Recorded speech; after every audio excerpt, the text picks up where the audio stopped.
What up, YouTube? My name is Cheryce. Welcome to RyceTV. Glad that you're here. This is my Legends of Tomorrow Legendary review. I'll be reviewing this with my normal OMG moments. Just be careful of spoilers if you have not seen this episode. OMG moment number 5. Rip takes the Legends back to 2016, but he takes them back 5 months after they left. We find out later that he takes them back 5 months later to prevent the deaths of both Sarah and Quentin in the fight that only Laurel died in. And I guess now we're back to believing whatever the Oculus says. Because drama. Which brings me to my OMG moment number 4. Sarah finds out about Laurel's death. Now, I figured that this is worth mentioning because this is the first time that LOT has actually gotten the Arrow timeline right. Now, in the last episode of Arrow, Quentin is left sitting at the computer at Arrow headquarters alone when Oliver and Diggle are in Genesis trying to save Thea, and Felicity is called back to her apartment by Curtis. And after this time, Quentin is noticeably absent throughout the rest of the episode. It is my guess that during this time that this father and daughter storyline takes place. OMG moment number 3. Hawkgirl sends a message to the Legends from St. Lo, France, 1944. Kendra just happens to run into a soldier who is wearing the same helmet that is in the Wave Rider. And through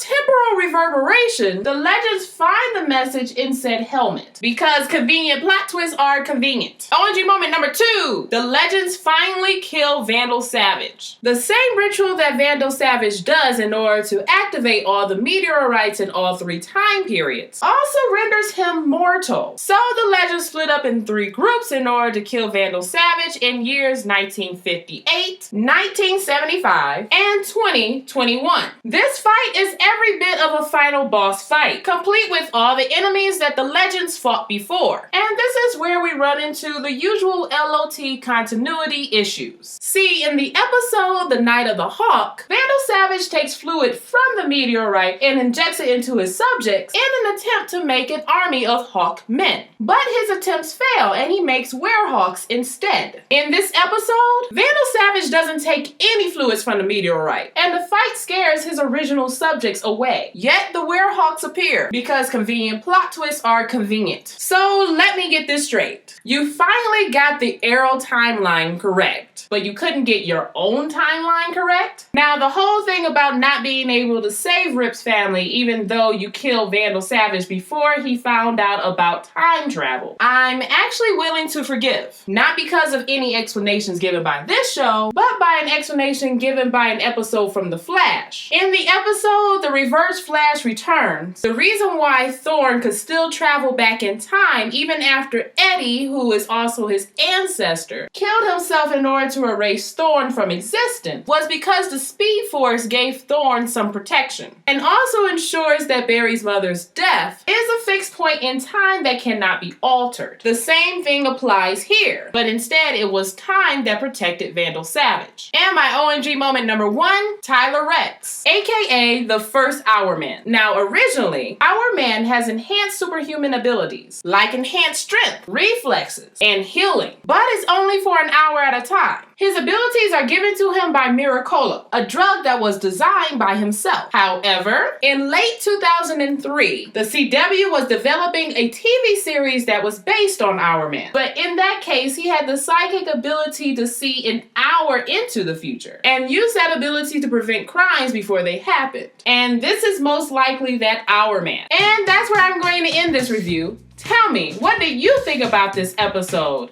Which fight sequence did you enjoy the most? My favorite was Sarah Lance versus Vandal Savage. Let's talk nerdy in the comments below.